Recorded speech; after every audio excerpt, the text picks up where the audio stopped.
Hey everybody, we're going to take a trip around the world tonight. I couldn't think of what video I wanted to shoot. Not really going to be in here doing a lot of work, or at least I don't plan on it. It's already about 8:30.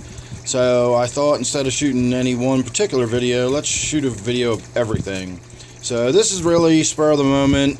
We're going to see what we see as we go around the room. We could find dead fish for all I know. As I said, I just kind of walked in the room and we're going to go for it. I got the red-clawed crab tank under construction right now just to our right. And it's really noisy, so that's all the noise you're hearing. We'll get to that later in the video. So the only thing I really want to say about this tank is that I recently added a rubber lip pleco. We're going to see how well it does at cleaning up the diatom algae. It's already starting to make its presence felt. You can see the, well, I can see the brown stuff that's on the glass is starting to clear up and look a lot better. The other thing I wanted to point out, a few people have mentioned that this angelfish being up near the, we got cats in the room with us. If you hear any crashing or screaming sounds or whatever, it's the kitten playing with Squeaker. Between the two of them, they can make quite a ruckus. The smaller one was up by the surface a lot, and I'm not really sure what was going on with that. It did look unusual. I noticed the behavior, but this is also a pretty old angelfish, and if you'll notice, it's really skinny, and it might be winding down. That's not out of the question, but the near the surface, like it was gasping for air behavior, was unusual. I don't know if it was looking for food. I had fed the tank not too long before that, but I haven't really seen that behavior before or since, so your guess is as good as mine on that one. A few people have mentioned the lips on this larger one and how big and weird they look. This angelfish has always had really big, weird, strange lips. I do not know what that's all about, but this one, I will admit, this profile right here especially is giving it a very large look. Now that I'm looking a little closer, it might have a little bit of issue going on there, a little bit of growth or something. I'll have to take a closer look at that later on. Now that I'm looking at it, it's definitely something going on there. Not really sure what that is. But this angelfish has always had a really large, weird-looking upper lip. And that definitely looks almost like some kind of growth or tumor on it now. So, again, don't know what to make of that. But likewise, this angelfish is about 5 years old. So, who really knows what's going on with that? I'll have to keep my eye on that and see. The other fish that looks a little odd in this tank that I noticed the other day is this glow light or glowfish skirt tetra. You can see how its fins are a little raggedy, its color is a little off.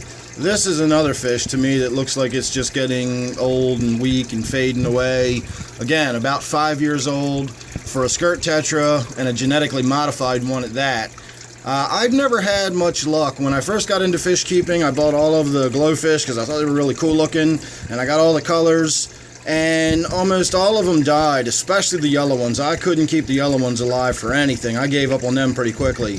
The blue ones always seem to live a little longer than the other ones, and I've had these since way back then. I've had a little school of them in this tank, and I've got a purple one upstairs, which is actually one of my very first fish that I ever bought, was the glow light or the glowfish purple one.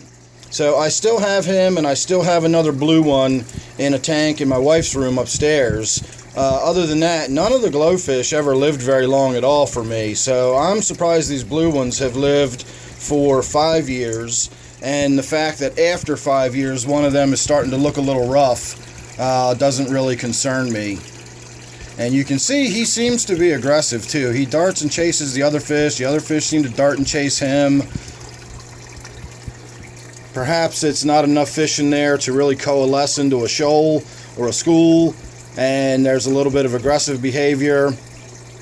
Not really sure what's going on with that, but that's what's going on with this tank as far as any issues are concerned. I'm not really concerned about them, but that is something actually to talk about that's going on in this tank this week. So my gourami tank, as far as I know, we don't have anything really to talk about here in this tank, so we'll have a look around, make sure that is the case. As I said, I just walked into the room here, and I don't see anybody floating. I don't see anything unusual going on.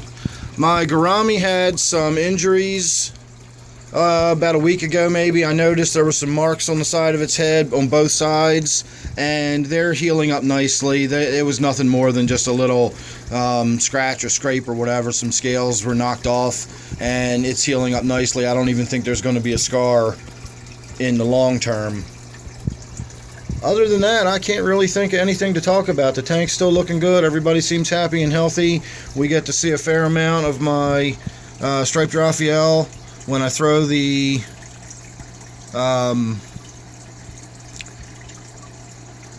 my brain went blank for a minute. The algae wafers, there we go. They've broken up algae wafers in there.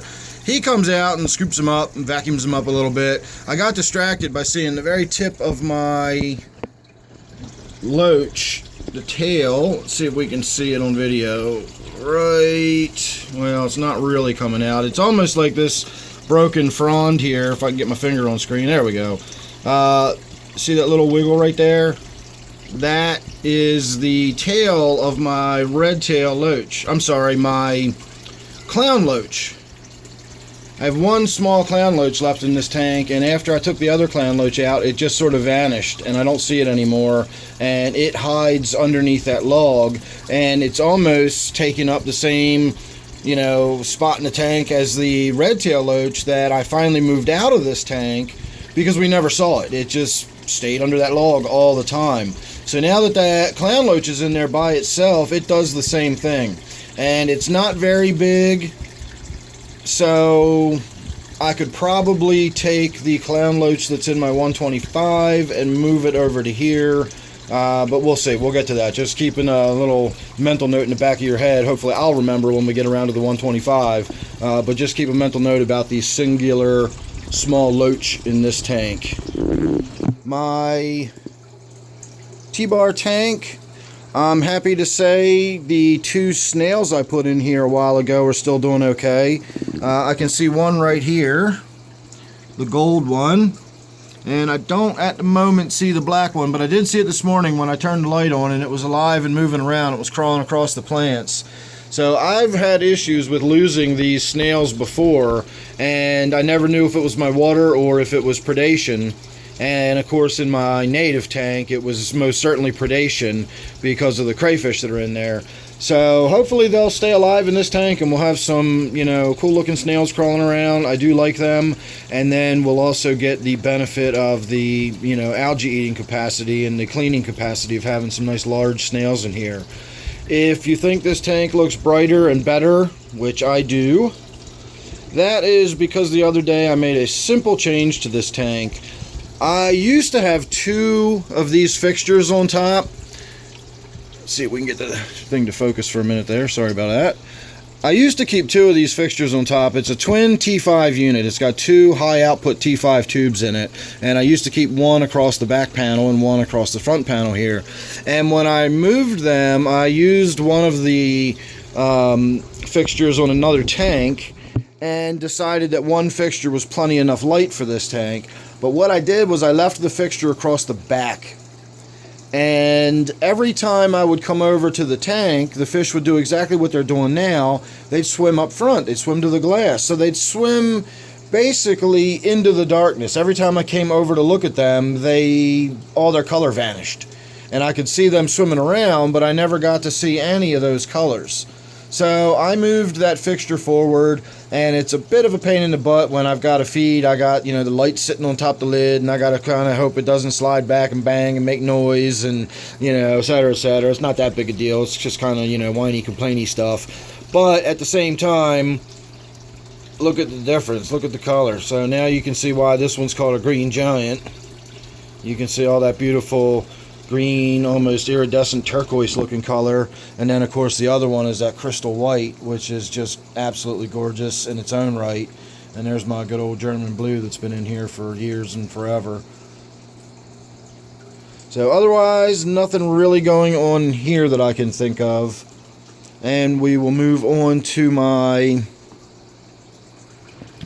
black ghost knifefish tank.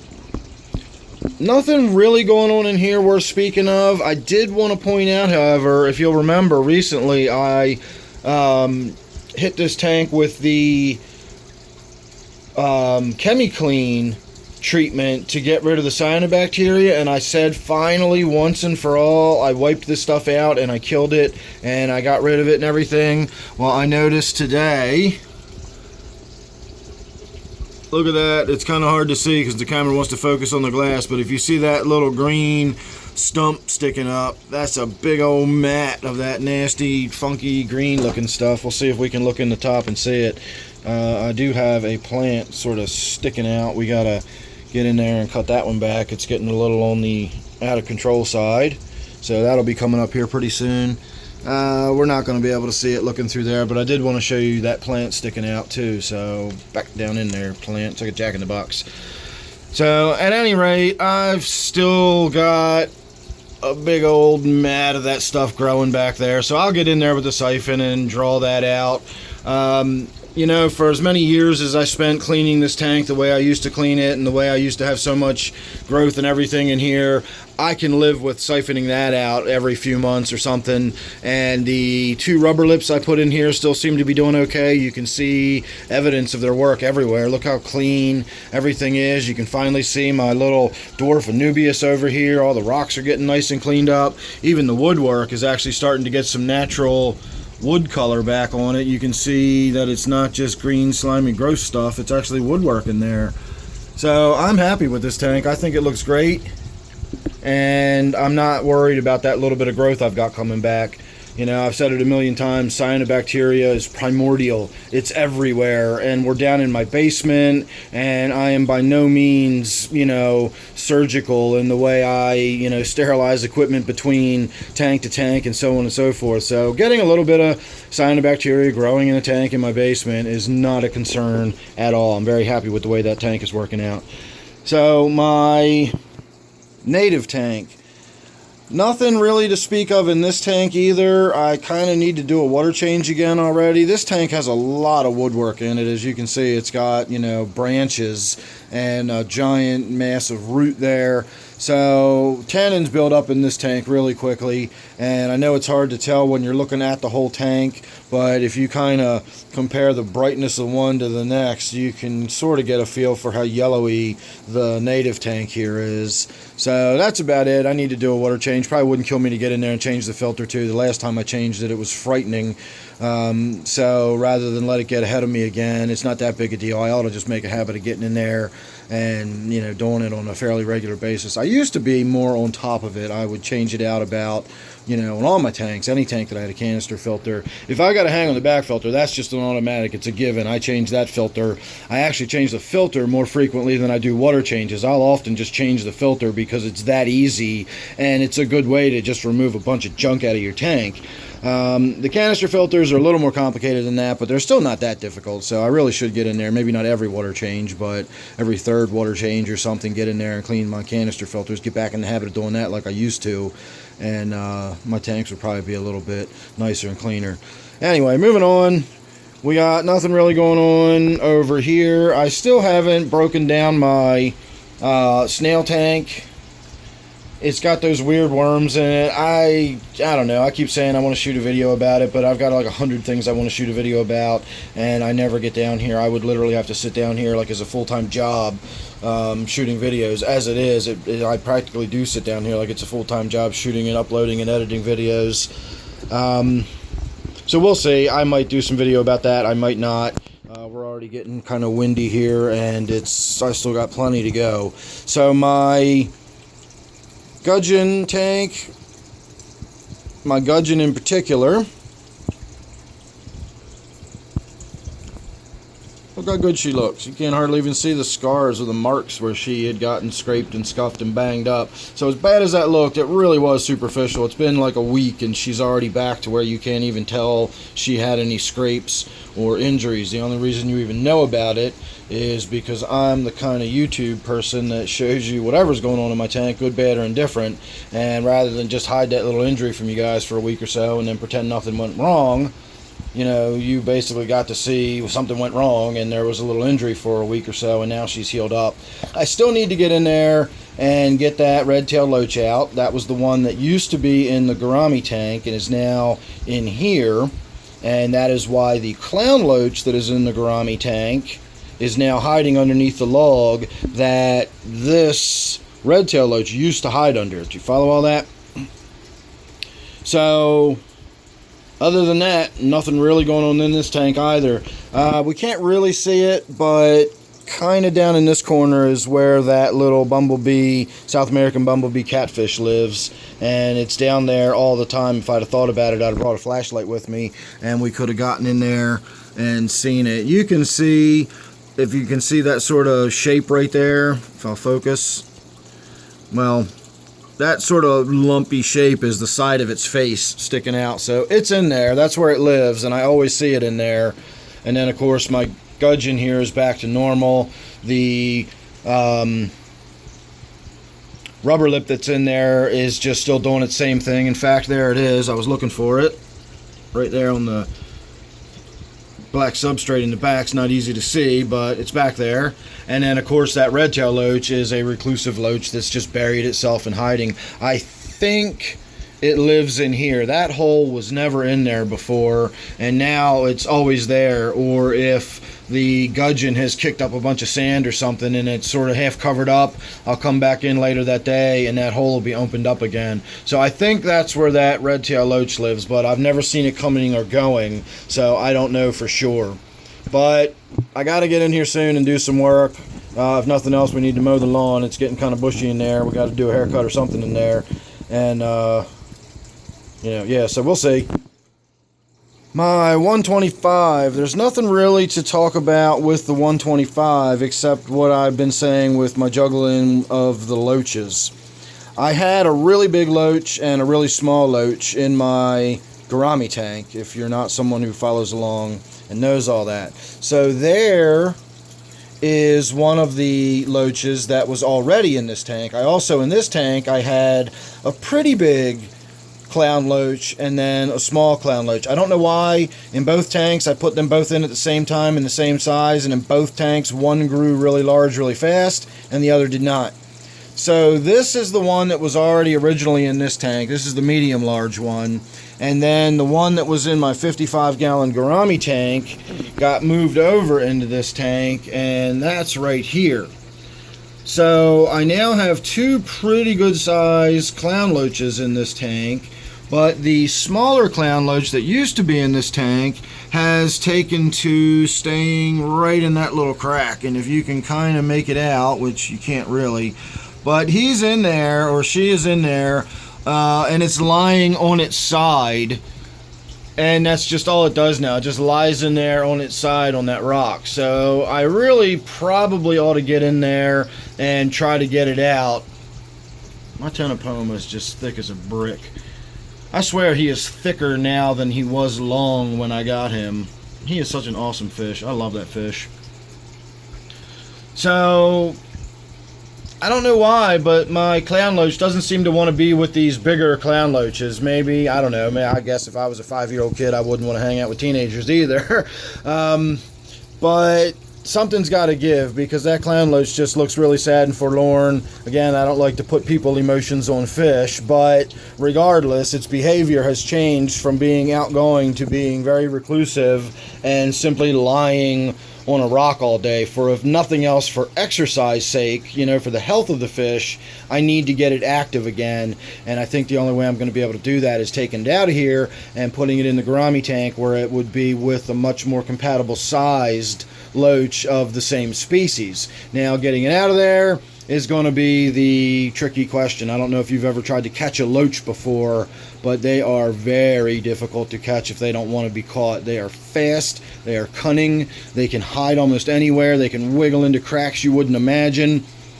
They are difficult fish to catch, and in a tank like this that's scaped like this, without getting in there and being willing to really, do some wrecking ball size damage and moving stuff around and lifting stuff up and whatnot, it's just going to be a nightmare trying to get a small loach out of that tank. So we'll see, but that's all that's really going on in this tank, and that's the end of the saga of all my story of all my loaches or whatever, and that is Squeaker coming in to say hello. So my tank here that was going to be a red-clawed crab tank. May still be, but I don't think it's going to be. I think it's just going to be a fish tank. I've got a bunch of live bears in there. I've already removed all of the fish that were in the red-clawed crab tank, and I also have 2 new neon swordtails in there. So that's pretty much all I've got going on in here. I don't know what other fish I would add if I do decide to add any fish. I've had a few ideas, but I'm not really overly keen on adding more stuff and really doing more stuff in the fish room until I get all of this mess taken care of. If you stick with me till the end, I'll show you a look around the room real quickly, and you'll see what a disaster area it is in here and what a mess I've got to walk around and work around. So my quarantine tank, it looks like I'm losing neon in there. I've still got about 30 neons in here. I've got several guppies, and I've got 2 I got splashed on the back of my arm and it distracted me. I was wondering where it came from, but then I remembered. I've got 2 peppered cories, and I've got a rubber lip pleco in there. Or possibly I've got a clown pleco. I bought a clown pleco not long ago, and I honestly don't remember which quarantine tank it is in. So either that's the clown pleco, and then I've got a rubber lip in my other quarantine tank, or the one in my other quarantine tank is the clown, and the rubber lip is in this tank. So my brackish tank that we'll kind of only halfway be able to see, because we're going to be talking about this tank here in a minute. Not a lot going on with my brackish tank. The one thing I've noticed today, the one thing I can say is that, and of course it's not there now that we're walking around here to look at it, all day today I've had a guppy. If you'll notice, there's sort of like a depression right there. That's where I poured water in last time I did a water change a couple days ago. And all day today there's been a guppy just sitting in the bottom of that. It looked almost like it was nesting in the bottom of a pit it had dug out, but of course I know better. I knew what it was. And every time I've seen a guppy just sitting on the bottom like that, in fact, every time I've seen any live bearer just sitting on the bottom like that, it always was dead within a day or so. And now that I'm looking around, I don't see it low in the water at all. It's up here near the surface with all the other guppies and live bears. So I don't know, maybe it was just chilling out and hanging out on the bottom or something. I also added another one of those swordtails, those neon swordtails, to this tank. So that's pretty much all that's going on with that. I haven't done anything else to that. My final tank that we're going to talk about, sort of, is my soon-to-be former red-clawed crab tank. So I've already removed all of the fish from the tank, and I got in there and I removed all of the rocks and everything so I could get to the fish and collect everything out of there. I lifted up this whole unit. I actually had sitting up before, so there was a gap underneath and the fish and everything could go underneath of there, so I had to pull that out, and pretty much I've redone this whole tank just to get the fish out of it. While I was doing that, I found one dead crab that was very much a dead crab. I found one sloughed shell that was a fresh slough, and I found 4, I'm at least sure I saw 4 live crabs, and I have not yet checked inside the filter, and I did not check inside this filter, and I found several crabs inside this filter before. So I've at least got 4 crabs left alive after all this time of not really even being able to see in the tank or count in there. I kind of wish I had videoed me tearing it down and tearing it apart, because you would have gotten an idea of like how much rocks and stuff and caves and everything I really put into that tank. And again, it's fun, it's beautiful, it was creative, I had a good time with it, but boy, it's just absolutely impossible to keep it clean, and you know, when crabs would die, I wouldn't even know about it, and you know, you got to find that balance between functional and feasible, and that's the way I really want it to look. So, to round it up, I'll show you that I've still got water change stuff sitting out, I've still got stuff all over the floor from when I broke down my tank originally. This 10-gallon tank is full of all the stuff that came out of my red-clawed crab tank that we just looked at. This is about 6 yards of fabric I've bought to cover my tanks and put behind my tanks. That's almost a whole bolt of fabric, and that's still been sitting here. I've never gotten around to getting in here and covering most of my tanks with that. I got this empty tank sitting on the floor that's going to be my new red claw crab tank. It's just going to be the crabs and some sand and water, and then that filter in the corner. So it's going to be really super simplistic, and we're just going to put it in the corner somewhere. And then, of course, I've still got rocks sitting on the floor from when I did my gourami tank. And then if we look around, we've got, which basically is my own personal disaster area, which is clean clothes, dirty clothes, fish food, etc., etc. I've got bolts of dark black, black matte fabric to hang in the background. That's why my basement looks so black in the distance. That's actually fabric blocking the other side of the room. And I've also got this contraption, which a friend of mine made for me years ago. He does custom acrylic work, and that actually fits on top of the tank. There's a notch in one of the corners that allows me to run my cord out, and then that way it basically sits on top of the tank. And originally it was made for me for my crayfish, to prevent the crayfish from climbing out. It's basically just a glass wall to prevent them from climbing up and any higher. If you do this with an open top tank, they'll climb right up that cord and right out the top. So that will prevent that when I get it down into that 10-gallon tank there. So there you go. That was a look at what I'm always walking around, and when you always hear me say I got to step over this and around that, and I got stuff behind me and so on and so forth, now you know I've got stuff everywhere in here. Like I said, I really need to get in here and just get on the ball and just spend a day in here doing some work. So thanks for spending all this time with me. I hope you enjoyed your trip all the way around the world. Don't forget to subscribe. Don't forget this one is my 29-gallon miscellaneous tank. I'll see you real soon in the next one. Thanks again for watching.